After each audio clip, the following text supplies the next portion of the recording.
really not nothing creative. They're just being told what to do.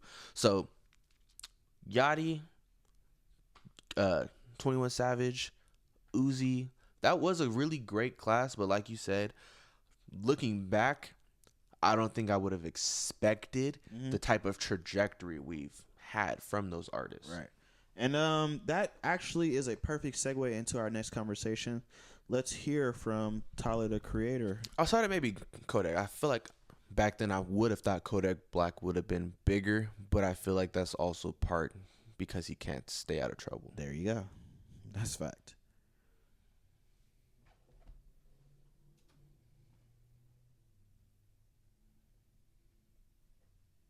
Signed up for this. No. I don't want to seem like a hater. Sometimes I have hater energy because I just think I'm that good. People be like, well, you signed up for this. No. Is your frustration with them because you care about this art form so Dude, I much? love this art form so much, bro. And there's so many niggas out right now that aren't musicians that are getting treated like musicians because they make meme records. And publicly will be like, I don't give a fuck about music. I just do this shit for money. Like, it's a Spider-Man meme of like the next nigga. When every publication is like, hell yeah, let's put that out. Now you taking up space for niggas like me. I don't want to seem like a hater. Sometimes I have hater energy. Hey, you do seem like a hater.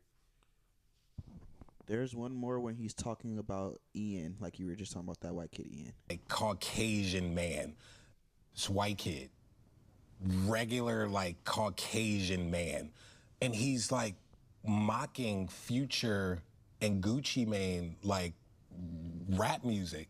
And like people are like, this shit hard. It's not even like satire. It's like, I'm just joking, I'm just mocking it. But I'm like, no, you can't do. And I hold rap music so close to my heart because this shit changed my life and everyone's life around me. And I'm a nerd about this shit.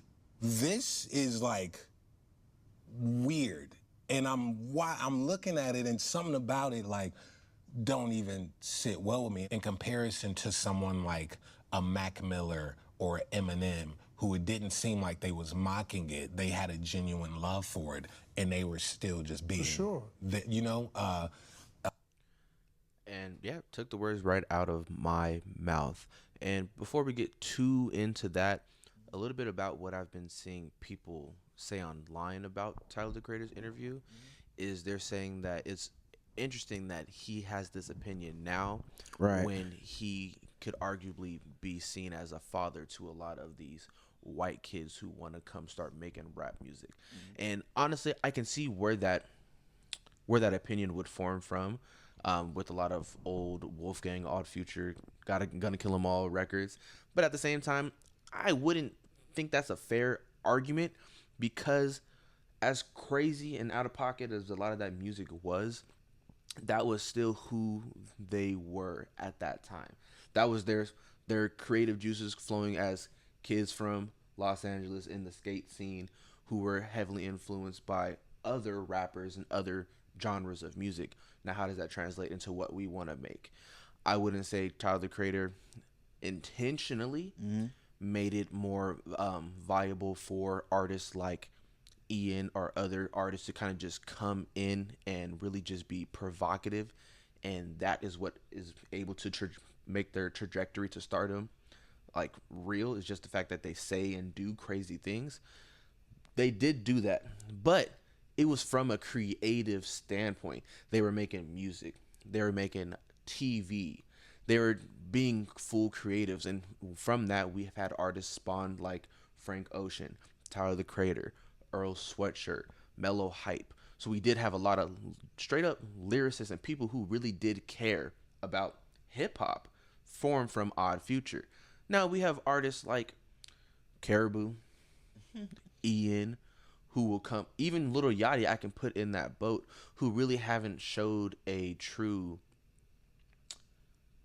I don't want to really say passion for the genre, but a real love for the art of making music outside of what is going to generate money.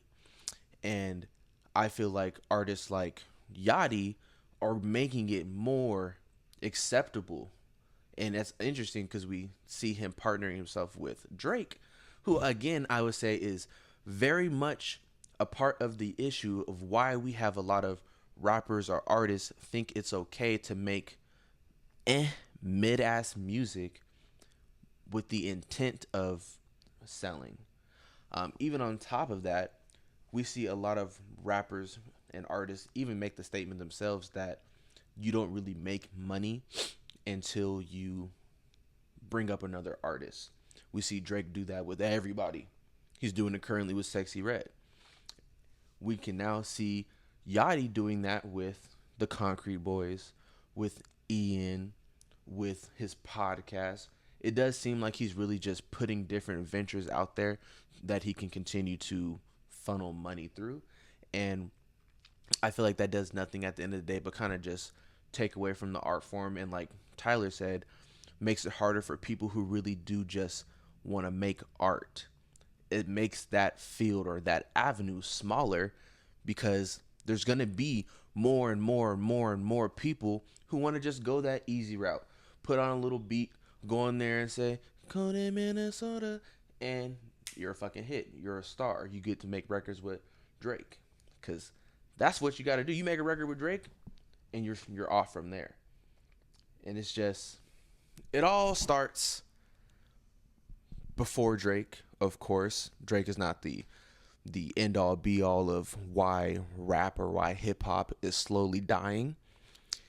It does start, we can say, with artists like Eminem, who we allow from outside of the culture to come and be involved in the culture. And while I would never say anything like that is intentional, we do see a lot of people who will then come and say, "Oh yeah, I listen to rap. I like people like Eminem."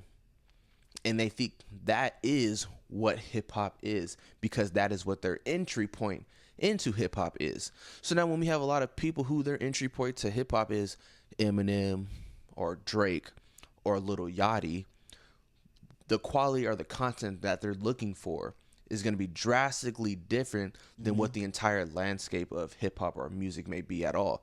And now what we're looking through the optics of what is successful and what is popular, if the number one artist isn't taking his time to produce music, why would someone coming up want to take time to produce music when they might not see any return? Yeah, and they see the field doesn't put in any work too. Not only the top artists, but literally most of the field, and that goes into Tyler the Creator saying most of these niggas are not musicians. It was really nice and fun to hear Tyler just talk about his upbringing, how he fell in love with music, how he began to find stuff, how he self-taught himself stuff like the piano, and was just telling you, like, you have to figure it out. If you have that music gift, if you have that gift where you're rhythmically like talented and can pick things up, that process is beautiful. Like just learning different things and finding your own way and your own sound. And let me be honest, Odd Future and a lot of the stuff that Tyler the Creator and them were doing in the beginning, that stuff wasn't for me, like at all. But what have we seen from the time that we first heard Tyler the Creator to what we hear now? What kind of evolution, what kind of, and we have this conversation a lot when it comes to Mac Miller, and I'm glad that he brought Mac Miller up, because Mac Miller is one of those few artists where you could hear the evolution and the maturation process. When you really love a genre, like all I want to see is for these rappers or these people that are in this music to get as geeked as I do when I hear a great verse, and I'm jumping up and down, and I'm happy to be a rap fan in that present moment, hearing somebody really body a track lyrically, finding a new lyricist or a new artist that you really love. Those are the type of things. Going back and understanding the history and saying, oh, he was really nice. Going back and listening to Tribe or Wu-Tang or somebody like that to be like, they really had it. Going back and listening and researching those albums. The Roots was another one. There's just so many avenues where it's like, to be a fan, to be geeked out is great. But when you're an artist in that, I want you to have that same kind of energy, veracity. Like, we know Kendrick Lamar has studied this thing. We know some of the greats have studied. Kanye knows about music. Like, I just saw Kanye on a Michael Jackson doc, because he knows music. You have to understand music and where it was to understand where it's going and how you can literally set your mark there. So I'm just glad that Tyler did say something. They're saying that he's the old man, get off my lawn type of person right now. Hey. But I don't care what happens when you first come into this space in hip hop. It's about what you do after. Are you gonna use it just for a quick buck? Do you want to evolve in your music? What do you want out of this? And like he was saying, a lot of these niggas just want that quick check out of it. It's understandable, but this is what the music industry is pushing. This is what the labels are pushing. They don't want the real artists to win at the end of the day. And niggas are about to start using AI or something like that, because I don't know what these labels are going to do, but they're trying to cut those middlemen out and those real musicians. Right. The label is gonna, of course, want to go the path of, we don't want you to experiment and try to figure out just something that might do okay. We want something we know is gonna make money. And I was watching T-Pain was talking about it, and he was saying that he cried when his label told him they want him to make future music. They didn't want him to make music in his style or his sound or that he connected to. They wanted just to make something that was similar to what another artist was already doing. So just, again, following that formula of what is already popular. Oh, we love Future's sound. We love Future's beats. If you do that, you're going to be good. If you don't do that, we don't really know how we're going to be able to market you, because that's not really the sound that we're looking for at this moment. And even outside of that, what you were mentioning, I don't think everybody has to be a nerd about it, but at least grow up. That's like, evolve. Just evolve. Just evolve. Learn to pivot with the genre. Like, evolve with the genre. Tyler the Creator started making music when he was like 16, 17, when Odd Future started blowing up, and we can see a complete shift in the music that he is making now in 2024 versus the music he was making in like 2011, 2012. It is a completely different person. And it is, because he grew up. You don't have to keep making the same exact song, the same exact beat, the same exact flow. Even if you don't want to go and take the extra of listening to Tribe, listening to Wu-Tang, listening to 3 6 Mafia, going back and listening to legends and see what they have helped contribute to rap, at least grow up and tell me what your story is. Right. You're making music in 2015. There should be no excuse or reason why you're making the same exact music 10 years later. Right. Nothing in your life has changed. I know you got some money now. That's changed. Your experiences have changed. Why am I still hearing the same shit? And that is my biggest concern with artists, except for Sexy Red. Stay the same. No, always be you. Please don't stay the same. Always be you. Please do not. But stay that's the same. always going to be my biggest concern with these artists, is they get comfortable with what made them popular, that they just stick to that bubble, and that's what is going to eventually leave them behind, because people have heard it before. Right. You look at somebody like Ice Spice, who said she used to listen to Pimp a Butterfly every day coming home from school. That was one of her best albums that she's ever heard of all time. So when are you gonna take that leap, Ice Spice? Because Kendrick Lamar, his sophomore album, chose, after Good Kid, Mad City, a classic album, to not go and give you the slaps, to go and do a black album. Now, you don't have to do specifically what he did there, but Ice Spice, go find what is gonna make you great out of the landscape of what you've already did, which is the hit records, which are, like, I know it's hard, but it's like, I don't know. I don't know if it's the label. I don't know if it's the money that they can make touring. I don't know if it's just the easy, quick, accessible things to what they can achieve. But the artist development, the artist really sitting in there and trying to create just great pieces of work and evolve in their craft. We're losing that at a high clip, as you already mentioned. Yeah. It's, oh, who's popular right now? Okay, Ice Spice, I want you to make a Cardi B record. Okay, T-Pain, I want you to make a Future record. Okay, I want you to make a Drake record. It's just imitating what is already popular.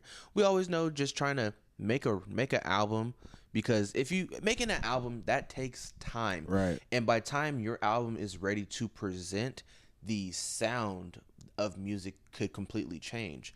So if you're just trying to be consistent and generate money, of course you're going to see, okay, what is popular right now? What's doing good? Okay, Afrobeats is doing good. I'm gonna do an Afrobeats album. Okay, what's really popular right now? Okay, they're really liking trap music right now. I can get some trap beats. I can do some Future. Like, the imitation is putting limitations on our artists, and we're just gonna be a generation of just a bunch of Ice Spices. No shade to Ice Spice, but the farts aren't gonna get you out of this one. That is The fart records are done. that is facts.